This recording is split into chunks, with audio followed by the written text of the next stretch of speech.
This is your News Source Evening Bulletin for today, Wednesday, the 15th day of December in the year 2021.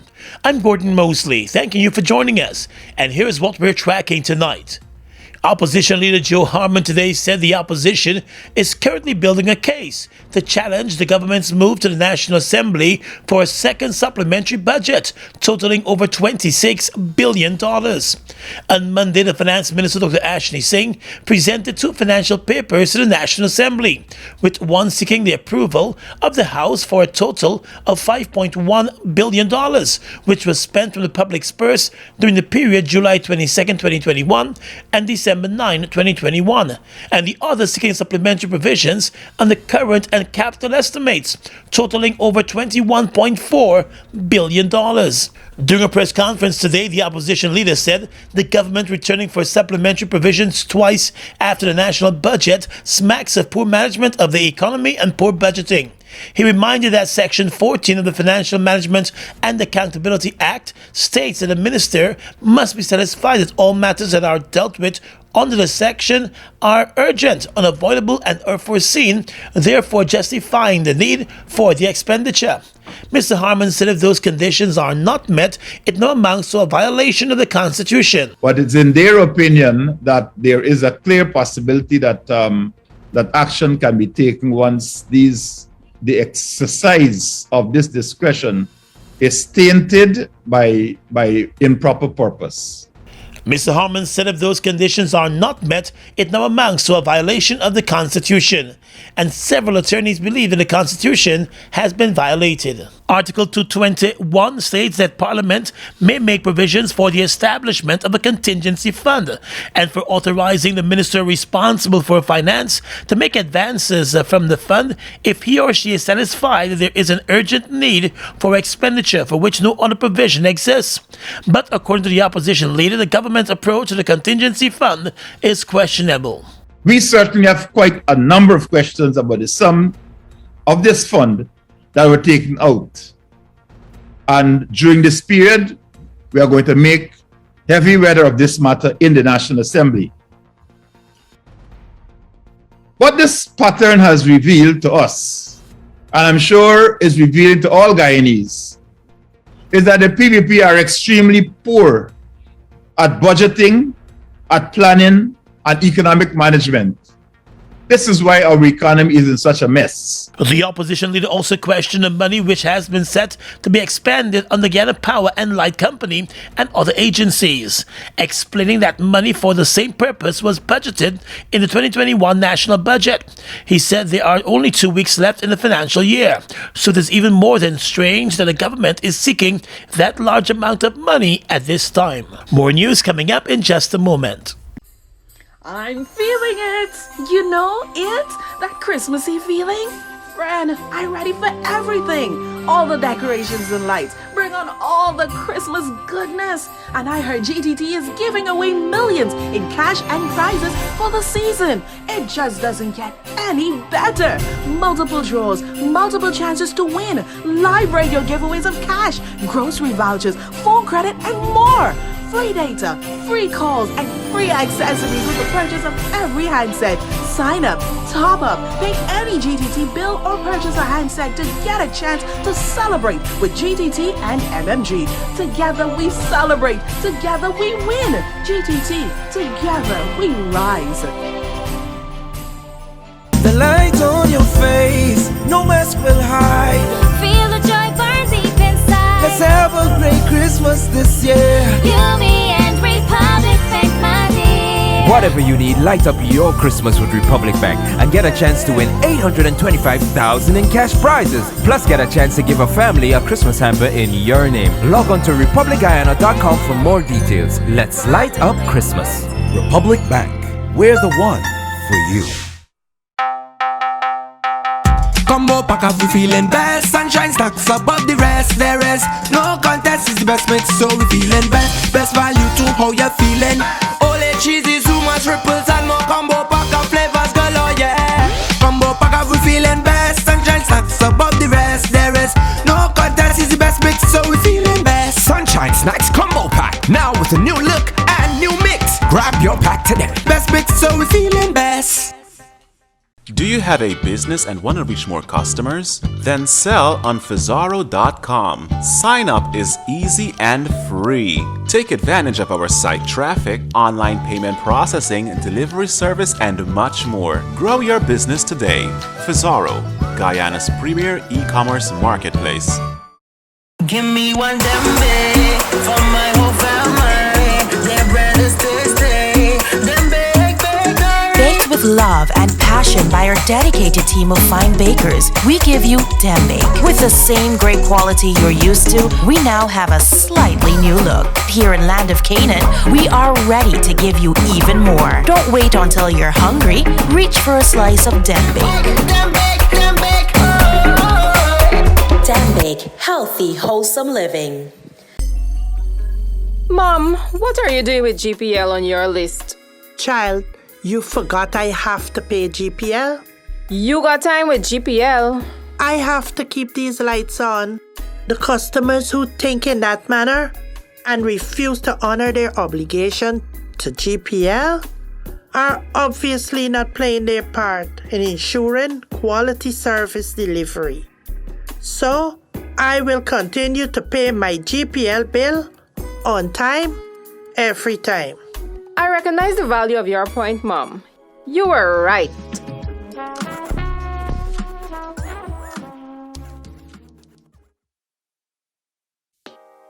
Mobile Delvac and all other mobile lubricants are distributed by Salt Guyana Inc. Mobile Delvac and all other mobile lubricants are distributed by Salt Guyana Inc. We've got exciting news! All 12-ounce yellow cab Buster are now only $100. Buster, live in Come full get color. your Buster $100. Come get your Buster $100.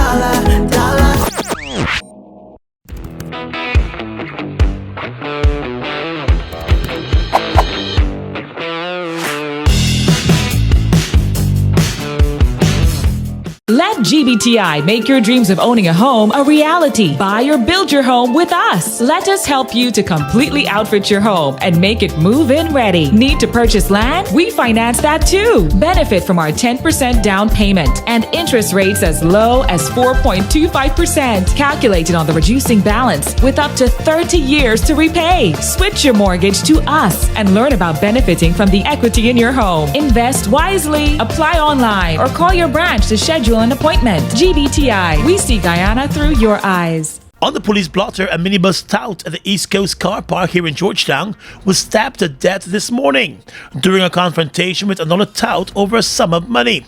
The dead man has been identified as Marvin Nurse, 27 years old. The argument and confrontation was caught on camera. In a video that was posted on social media, Nurse could be seen at first arguing with another minibus tout. The man eventually advances to Nurse and pelts at him with two large objects before rushing into him with what appears to be a broken bottle. The two men are seen rumbling until Nurse eventually emerged with blood stains on his shirt and holding his stomach. His assailant escaped from the scene. The injured man was taken to the hospital where he died while doctors were treating him. A full police investigation is on the way. And this evening, hours after a wanted bulletin for murder was issued for the arrest of 27-year-old minibus tout Paul Lynch Jr., he surrendered to the police at Brickdam in the company of his attorneys UC Anderson and Con Rodney. He is accused of stabbing the other minibus tout Mervyn Nurse to death during their confrontation today. The two men are said to be well known to each other, and the murder accused had complained previously about being attacked regularly by the now dead man. He has reportedly told his attorneys that Nurse was the aggressor again today, before the confrontation between them that resulted in death. Longtime executive of the People's National Congress and front-runner for the position of party leader Aubry Norton has issued a call for the chairman of the Elections Commission, retired Justice Claudette Singh, to be removed from that position. During one of his recent campaign meetings, Mr. Norton said the chairman has not been fair in her decision-making at the Elections Commission and can no longer be seen as impartial or independent. There can be no free and fair election in Guyana when Claudette Singh continues to show that she is partisan in nature. She was trusted with a job to operate independently. She has failed. And when people fail us, we must do everything to see their backs. Justice Singh was appointed as chairman of the Elections Commission by former President David Granger after reaching an agreement with then opposition leader Bharat Jagdeo. The GCOM chairman has found herself coming under heavy criticism from the opposition over a number of her decisions at the Elections Commission, which the opposition sees as partisan. She was recently criticized for siding with the government-nominated commissioners to support the hiring of Vishnu Prasad for the position of Chief Election Officer over the more qualified Jamaican electoral official who was also vying for the job. Mr. Norton said he's convinced that there was some collusion in the decision to hire Vishnu Prasad for the post of Chief Election Officer. The infamous Claudette Singh voted to make Vishnu Prasad Chief Elections Officer. We do not believe that the best person got the job. We believe that the appointment is a collusion between the chairman of the Elections Commission and the PPP commissioners to put a PPP hack as Chief Elections Officer. We will oppose it. Justice Singh has defended her decision to vote for the hiring of Prasad, indicating that his 17 years of service at GCOM saw him gaining needed experience. Prasad was sworn in as new Chief Election Officer on Tuesday. For his part, Mr. Prasad has made it clear that he intends to follow the Constitution and the laws of Guyana as he goes about his job as Chief Election Officer. He has also denied any partisanship. Well, 2 months after she was arrested following a sting operation by the police, the permanent secretary of the Ministry of Amerindian Affairs, Cheryl Hicks, will have to face the court to answer corruption charges. Crime Chief Wendell Blanham confirmed this afternoon that the police force has been advised to go ahead with filing corruption charges against a senior government official. Hicks is expected in court before the end of this week.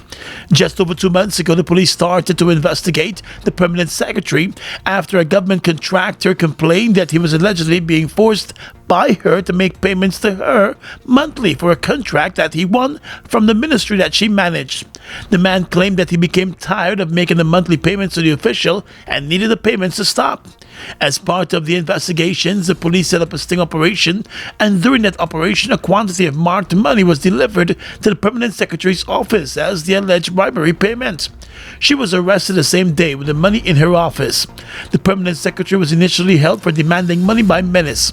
She was granted station bail and remained off her job as the investigations continued and the advice was sought from the Director of Public Prosecutions. In the past 2 months, the DPP's office requested additional information on the investigations before eventually deciding today to instruct that charges be filed in the matter. After being on the run for over 3 months, 20-year-old laborer Shane Samaru, called Tantaboy, of Rosignol Village, West Coast, Berbice, was today charged with the stabbing death of a Rosignol man back in August. The accused appeared before Magistrate Peter Hugh at the Fort Wellington Magistrates Court and was not required to enter a plea to the murder charge. According to the court charge sheet, it is alleged that on the 19th of August, at Benedam, Rosignol, West Bank, Berbice, Samaru murdered Feroz Khan, called Edgy. Samaru was remanded to prison until the 20th of December, when he will appear at the Blairmont Magistrates Court for the continuation of the matter. The murder took place back in August outside a shop in the Rosignol community. It is unclear what led to a confrontation between the two men, but investigators were told that Khan was attacked and badly beaten and stabbed by the accused. The accused went on the run just after the crime. He was arrested by police ranks in the Mibukuri Backlands in Quarantine earlier this week, after investigators received reports that he was hiding out in the area with his mother. His mother is expected to face charges over harboring him while he was wanted for murder.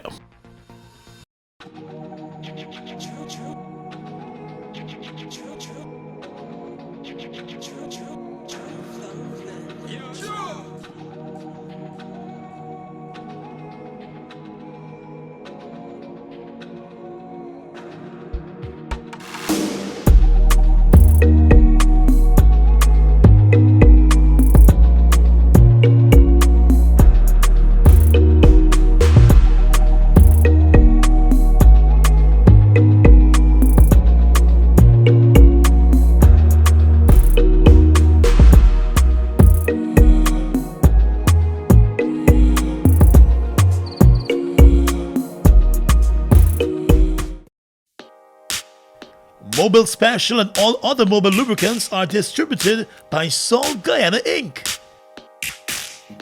Mobile Special and all other mobile lubricants are distributed by Sol Guyana Inc.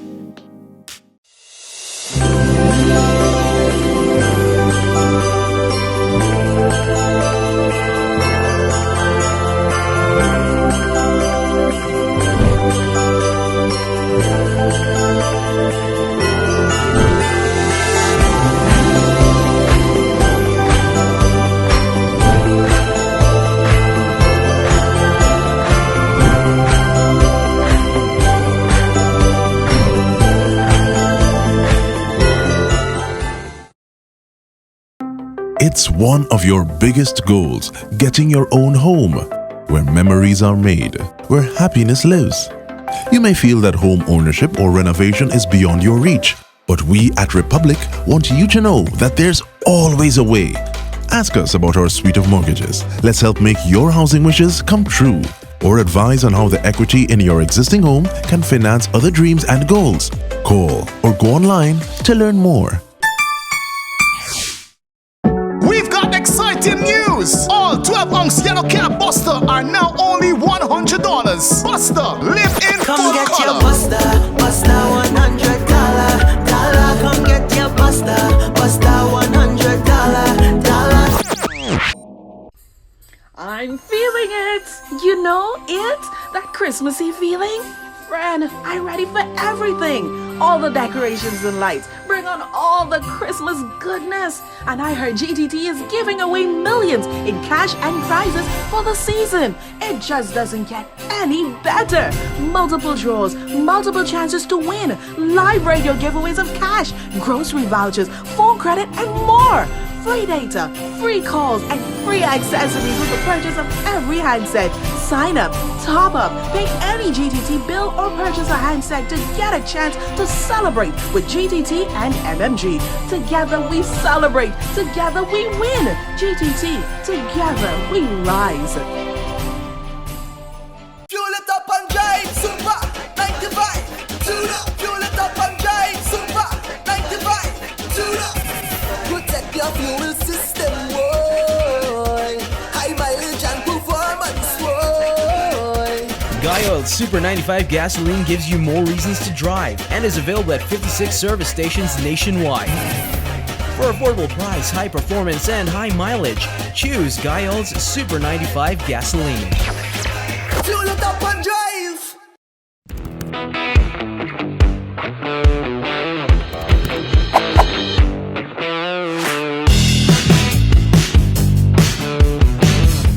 Across the region tonight, Haitian authorities are continuing their search for victims from a fuel truck explosion in the city of Cap-Haïtien that killed at least 60 people amid reports that nearby residents had attempted to take fuel from the vehicle before it exploded. Hundreds of people yesterday remained at the scene of Monday night's blast, including shocked neighbors looking for loved ones amid destroyed houses, as well as people attempting to dismantle the charred remains of the truck for scrap metal. Eyewitnesses said the truck exploded as persons were trying to get fuel from it after it crashed. Severe fuel shortages in recent months across Haiti have left many Haitians desperate to ensure supplies of gasoline. In neighboring Brazil, a Supreme Court judge has ruled that foreign visitors will need to provide a COVID-19 vaccination certificate to enter the country. The ruling invalidates regulations issued previously by the National Health Agency, demanding only a negative PCR test for foreign arrivals. The judge said it would be impossible to check all visitors and prevent the spread of the new Omicron variant. Lenient measures have made the country popular among non-vaccinated tourists. The ruling is seen as another defeat for President Jair Bolsonaro, who has repeatedly undermined efforts to control the spread of the virus in one of the world's hardest hit countries by the pandemic.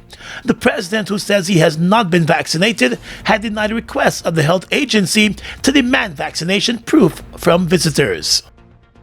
And finally tonight, international news. South Africa's High Court has ordered former President Jacob Zuma to return to jail after setting aside an earlier decision to release him on medical parole, a court judgment showed today. The 79-year-old began medical parole in September and is serving a 15-month sentence for contempt of court after he ignored instructions to participate in a corruption inquiry. In the same month, South Africa's top court dismissed a bid by Zuma to overturn the sentence. The legal processes against him for alleged corruption during his 9-year reign are widely viewed as a test of post-apartheid South Africa's ability to enforce the rule of law, particularly against powerful, well-connected people. Zuma handed himself in on July 7 to begin his prison sentence, triggering the worst violence South Africa has seen in years as his angry supporters took to the streets. The protests widened into looting and an outpouring of anger over the hardship and inequality that persists in South Africa 27 years after the end of apartheid. More than 300 people were killed and thousands of businesses were pillaged and razed. And that's your News Source Evening Bulletin for tonight. I'm Gordon Mosley reporting and encouraging you to stay safe.